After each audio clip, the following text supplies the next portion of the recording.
Yes.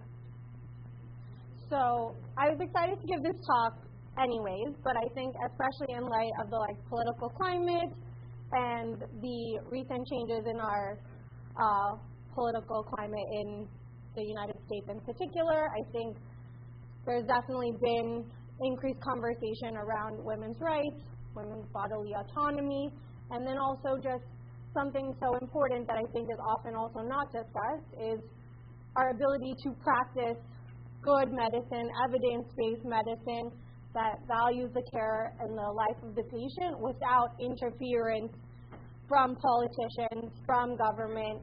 Oh, thank you.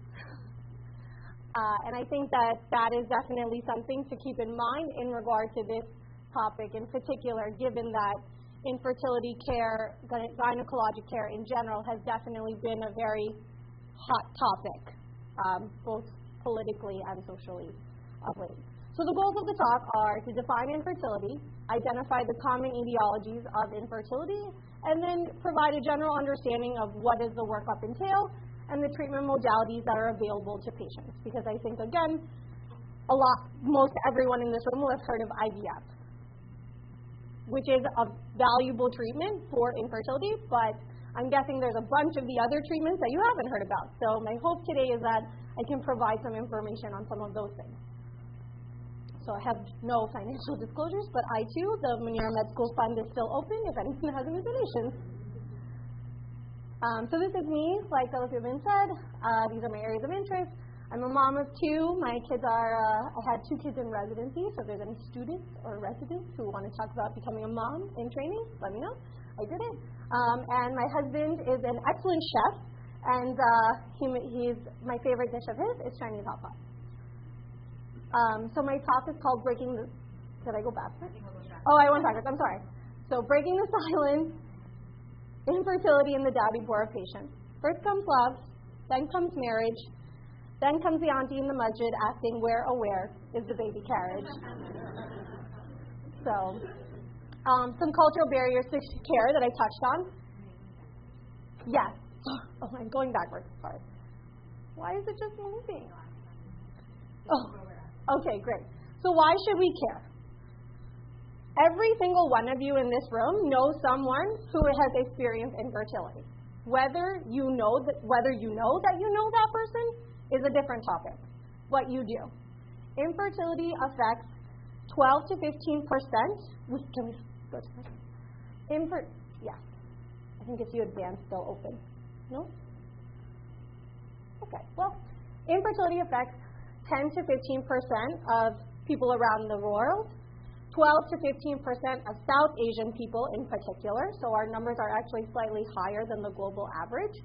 And then 1 in 8 couples in the United States will suffer from infertility. So like I said, someone you know has had this problem. So infertility in the South Asian community in particular, South Asian women are unfortunately more likely than the global average to suffer from infertility, PCOS, and endometriosis. There are significant barriers to healthcare even in a modern-day country like America. South Asian women in particular are less likely to seek any kind of gynecological care or intervention until they are close to marriage or even after marriage. So for many of these women, issues that can be addressed prior to marriage, things that can be addressed, or even issues like infertility where PCOS and endometriosis are significant causes, if those are identified when women are much younger, we can have conversations how to navigate the potential challenges they may face. So it's not that, hi, I'm newly married, I've been trying for 2 years, I don't have a baby, now let's start having this conversation with you, with your partner, with your support system. So the goal is that, unfortunately, those women, they'll seek care from us much later. So today we're going to cover the definition, the etiology, the workup, the treatment. No, not yet. Can anyone tell me what the definition of infertility is? Any guesses? Close. 1 year. 1 year. 1 year, 2 years. Okay, so they're good. The time frame matters. The time frame matters. There's another thing that matters. Okay, good. The age is relevant. Yes. Consistently trying. Good. Amazing. Okay. So, let me see, can I do it? Ah, yes. Okay, great. So you got a bunch of the pieces. It's the inability to conceive a pregnancy after a year of regular, unprotected intercourse. For women over 35, as this Dan said, we shorten this time frame to 6 months or more of trying to conceive without success. So now my next question. What is regular intercourse? Any guesses? Every other day. Very good, yes. So it's more often than people think, right? And people with kids are like, who has that kind of time, right? But, so it is, yes. But most people don't know that, right? The majority of us here are medical professionals, so we've had some experience with this. But the layperson most certainly doesn't know that. So that's the definition. So causes of infertility. I've listed here some gynecological ones and then non-gynecological topics. My talk is going to focus, since it's my specialty, the gynecologic ones. But I did want to touch on the non-gynecologic options because the rest of you in this room are not gynecologists. So this area is my ask from you. You are seeing the women with these problems or the men with these problems. Autoimmune disorders, thyroid dysfunction, lupus, those are just two big ones that off the top of my head. You will see these patients all the time. Primary care sees them, IM sees them, endocrinologists see them, people of rheumatology is seeing them. Those women can have significant challenges in their fertility. Partnering with the gynecology team can help navigate some of those challenges for your patients. Endocrine disorders we touched on, genetic or chromosomal anomalies, pediatricians, some of these are diagnosed in youth. If you can see these patients early on, we can start preparing from a young age to help them achieve the family life that they are looking for, whatever route that needs to be taken. But again, it's really hard to start that process later in the game. The earlier we start having those conversations helps not only from a mental and emotional well-being, but also from the physical well-being aspect.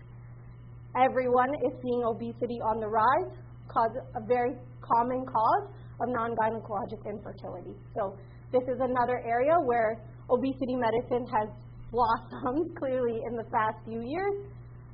And with that, we have seen a great benefit in gynecology and in obstetric care. So this has been great for us. Male factor infertility, so any urologist will obviously see this, but also this is a very common cause where women are often seen as the root cause of not having a successful pregnancy or not achieving. And women often feel that burden and that shame that comes with that. When in reality, significant cause of infertility is actually the men. Women are often the first to undergo a large invasive workup without addressing the possibility of male infertility. So just a little plug on that. Talking about all the other ones though, so the first one is age. I think everybody kind of knows this. The fertility cliff is unfortunately a real biological thing. In not only our community, but in communities across the world, we have seen an overall trend towards delaying childbearing. So whereas as many of your mothers, grandmothers have had children at a much younger age than you have. I mean, my personal example, I was 29 when I had my first baby. My mom was done having kids at 30, so we started on totally different realms. So there's just an overall trend towards delaying childbearing, which has an effect on fertility. Your fertility starts to decline after the age of 30. So if you are, like many of us, pursuing a graduate or professional career, many women delay their childbearing in order to pursue that career. But by the time you get to age 30, it can start having an effect on your fertility, unfortunately. We see a much sharper decline in fertility starting at age 35, and by age 45, it is highly unlikely that, unfortunately, a woman would be able to conceive a pregnancy naturally. Ovulatory disorders. So this basically refers to any disorder which disrupts ovulation. So ovulation is a menstrual cycle where basically, right, you grow your egg, you release the egg, and if you have intercourse around the time of ovulation, that is how pregnancies are conceived. If you don't ovulate, you can't get pregnant. So that's just the basis, the scientific basis. And unfortunately, the most common cause of ovulatory disorders are PCOS. which is very, very common in South Asian populations, South Asian women. We have a prevalence of 15%. So that's pretty high. Signs and symptoms of PCOS are irregular or infrequent menstrual cycles, acne, hirsutism, insulin resistance, and difficulty losing weight. For most of these, outside of the irregular menstrual cycles, nobody's coming to see me about this other stuff. They're coming to see all of you. They're coming to see their PCP. Why am I having so much trouble losing weight? That's when they're going to obesity medicine. Insulin resistance shows up when, you see your general doctor and, hey, why is my A1C so high? I'm young and healthy. What's going on? Hirsutism, dermatology, acne, dermatology, the pediatrician, things like that. Those are the people who are those are the people being seen for this. So they're not seeing me. But what we need to do, my hope, is that you all will start to recognize that these can be signs and symptoms of a larger problem, which can have effects on their fertility and their general well-being, and that you would encourage them to come see me. So many women will present to their PCP with one or more of the above symptoms or signs. Another cause that's very common is a disorder called endometriosis. Do any of you know what endometriosis is? It's painful, yes. Basically, it's abnormal, so endometrial glands located outside of the uterus. It causes very painful menstrual cycles, dysmenorrhea, can cause severe chronic pelvic pain, pain with intercourse, and is a very common cause of infertility. There's also extragenital symptoms, including painful urination, hematuria, rectal bleeding, again, many things that are often seen not by the gynecologist. So Asian women are more likely to be diagnosed with endometriosis with a prevalence between 6.8 and 15.7%. So again, you definitely know somebody who has endometriosis. More than 42 million women in India suffer from endometriosis, and many of these women unfortunately suffer for years before the diagnosis is made. It's really common, right? We don't talk about periods much. We don't talk about intercourse much. A lot of women are sort of hush-hush conversations with friends, a conversation with your mom. It's not a topic that's openly discussed, and many times, due to a lack of knowledge, a lack of information, women are sort of told, well, this is just how it is to be a woman. It's okay, painful periods is considered a normal situation. It's not. It's not normal to have really painful periods. It's not normal to be in pain every month. It's not normal to have pain with intercourse. It's not normal to have infertility. So if any of that stuff is happening to you or to someone you know, you should know it's not normal. But nobody ever wants to talk about it, so people are just made to think, well, this is just what it takes to be a woman. It's hard to be a woman, I won't lie, but it doesn't have to be that hard. Structural anomalies is another cause of infertility. So these are things like fibroids, endometrial polyps. Fibroids are benign tumors that grow inside the uterus. They can grow very large and can be disruptive both in trying to achieve pregnancy, but also in everyday life. They can cause bulk symptoms, painful, heavy periods, even resulting in periods so heavy that women are necessitated to have a blood transfusion. So you're not going to know if you have them until you go see a gynecologist. They can be easily diagnosed with ultrasound imaging. So the talk this morning really resonated. Ultrasound is an amazing imaging modality. It's inexpensive. It's portable. We use it, and it's very safe. Low radiation. There's no radiation exposure. So it's a very safe modality. There's a lot of really minimally invasive treatment modalities for these things as well. So if this is your problem, it's really easy for us to fix this so that we can help you achieve the family you're trying to get. Pelvic adhesions and tubal disease. Any prior pelvic infection can lead to adhesions or scar tissue and blockage of one or both of the fallopian tubes. Some women will present with pelvic pain, but for many of these women, it's totally asymptomatic. You may never know you had an infection. You wouldn't have had any pain. The only reason people sometimes find out is because they're trying to conceive a pregnancy and have unfortunately been unsuccessful. It's easily diagnosed with an imaging test called an HSG, hysterosalpingogram. Basically, put some dye up through the uterus to assess if the fallopian tubes are blocked or not, and we take an x-ray. It's about a 2-minute thing. So it's easily diagnosed, available across the world. So what's the workup now, right? It talks about all these reasons why it could happen. First thing, take a history and physical. That's always the right answer on the test, right? That's the first thing you should do is take a history and a physical, because sometimes the answer is right there in front of you, right? You should be asking your patient, do you get your period every month? If they don't get their period every month, good chances they're not ovulating, and you already have narrowed down your differential diagnosis.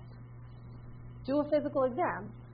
Is there a blockage? Do you feel like a bulk in their abdomen? If you feel a bulk, maybe they have fibroids.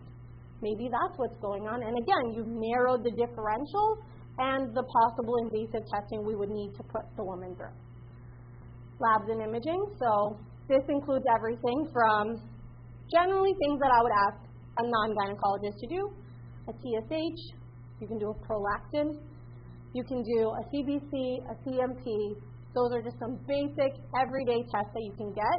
If any of those are abnormal, you can already identify a possible cause of infertility. So like I said, also, autoimmune diseases are a common cause of infertility. So those people aren't seeing me. People with lupus don't come see me every day, but they see their primary care doctor all the time. They see their rheumatologist all the time.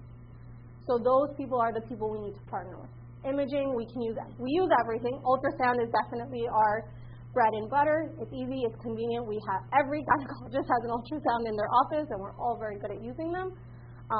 And it's easy to tell for your patient. Insurances are willing to cover an ultrasound a lot more than they're willing to cover an MRI or a CT because it's cheap.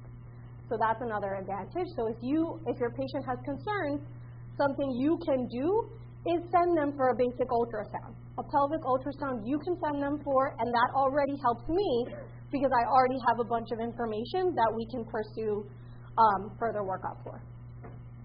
Rule out and treat any medical causes. If her diabetes is not under control, that needs to be fixed before she gets pregnant. Hypertension not under control needs to be fixed before you're pregnant. Morbid obesity needs to be fixed before you get pregnant. A whole host of other things. Lupus flaring, not good for pregnancy. Any medical condition, chronic medical condition that a patient may have, should be under good control prior to trying to achieve a pregnancy for 2 reasons. One, bad control can make it more difficult to achieve any kind of pregnancy. Poor control increases your risk of having a poor pregnancy outcome, and it increases mortality for the mom as well in pregnancy. And the last step is referral. Partner with your gynecologist in your neighborhood. Find someone who you feel you can build a good relationship. We are always more than happy to see patients. And I've been kind of saying it, but please send people before they're getting married. Tell them to come. Make them comfortable with coming to see the gynecologist. Normalize it the way you see any other doctor. It doesn't always have to be an invasive exam. Of course, nobody wants to even gynecologists don't want to pursue an invasive exam if we can avoid it. But we need to be talking to our young women about the challenges they may face, about the options that exist for them. The last bit is the treatment option. So, like I said, IVF we've all heard of. But there's all these other things we do before we get to this point. So lifestyle changes and management of medical comorbidities. If you lose X percentage of weight, it will increase your rate of ovulation. Does anybody know what that number is? What the X is? 5%. I heard 5, I heard 10. 5%. If you lose just 5% of your weight, body weight, the chance that you will naturally increase your ovulation rate goes up. So in patients who have morbid obesity, who are more likely to suffer from PCOS, the first and best thing you can do for them without sometimes with medication, but even without medication, if they just lose a little bit of weight, they'll increase their chances of getting pregnant naturally. Diet, lifestyle, healthy lifestyle, of course. Management of medical comorbidities. Diabetes.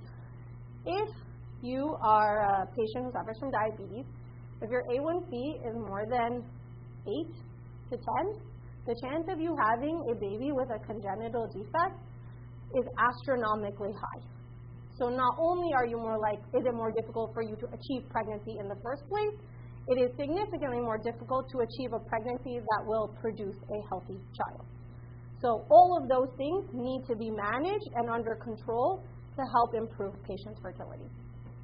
The next step are ovulation induction. So if let's say you've lost the weight, your diet's under control, you're living a healthy lifestyle, you're still not ovulating. There are medications that we can offer patients that will help increase your chances of ovulation. So these are medications that are commonly used across gynecology. And with those medications, we can increase the chance that you ovulate. We can tell you when you're going to ovulate when we give those medications. And that way you know this is when I need to have intercourse. And the chances of you achieving a pregnancy with just medication and natural conception are very high.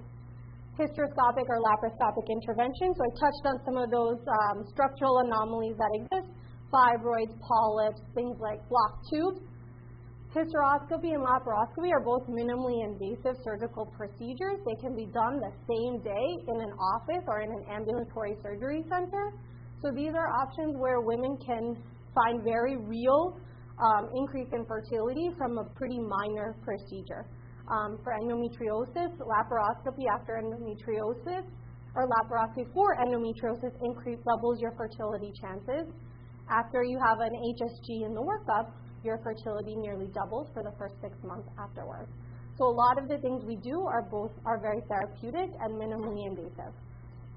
Now the last ones are artificial insemination, also known as intrauterine insemination. So this can sometimes be coupled with ovulation induction for patients where male infertility becomes a factor or ovulation disorders are a factor. This is a nice option that's still resulting in vivo conception.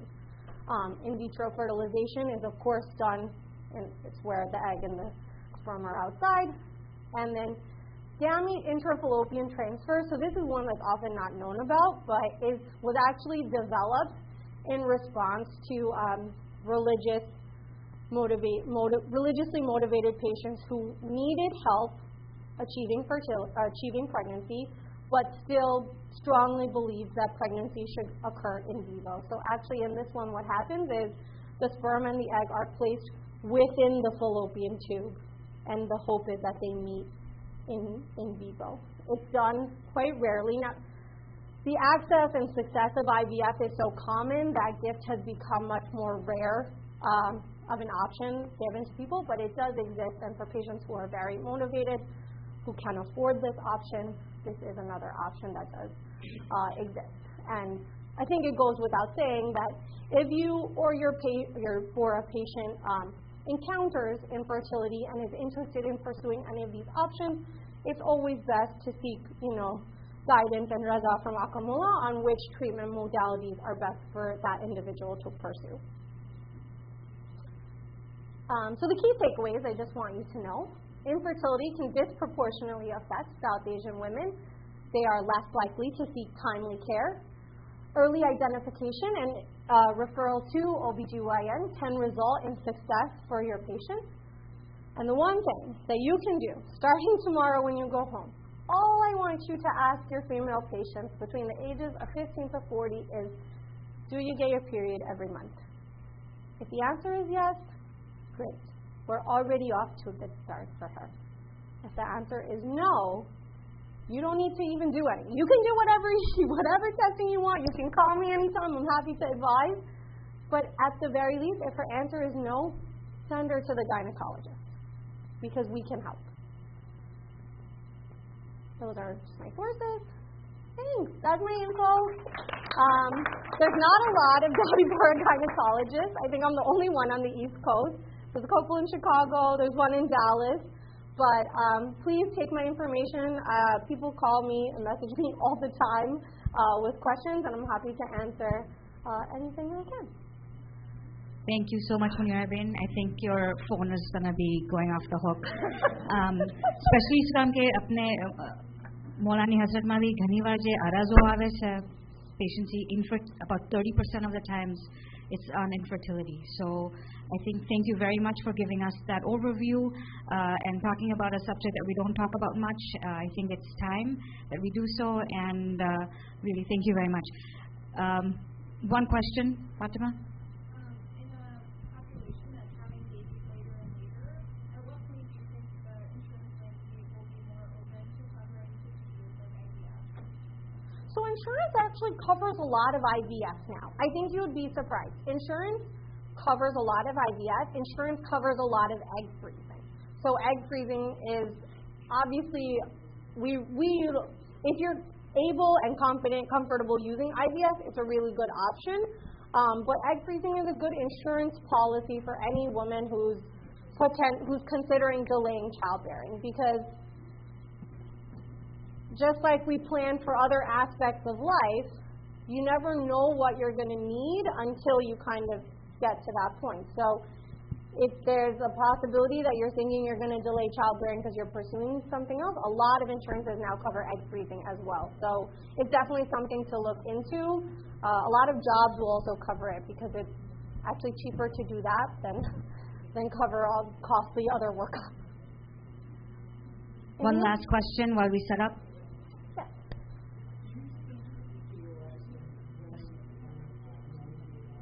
Yes, all the time. All the time. You see PCOS, so the question was, do you see PCOS in women of normal BMI? All the time. There's a variety. Women with PCOS are unfortunately more likely to be of higher BMI. They do struggle with losing weight, and insulin resistance is very common in that population. But we see it in young, thin women who do not look like they have diabetes, insulin resistance, any healthcare issues. You see it in that population all the time. So that's why the question of do you get your period every month? Irregular menses is the most common presenting sign. Okay. Thank you so much, Munira. Lots more questions for you. But hopefully we'll people, and I'll be approach around. You after.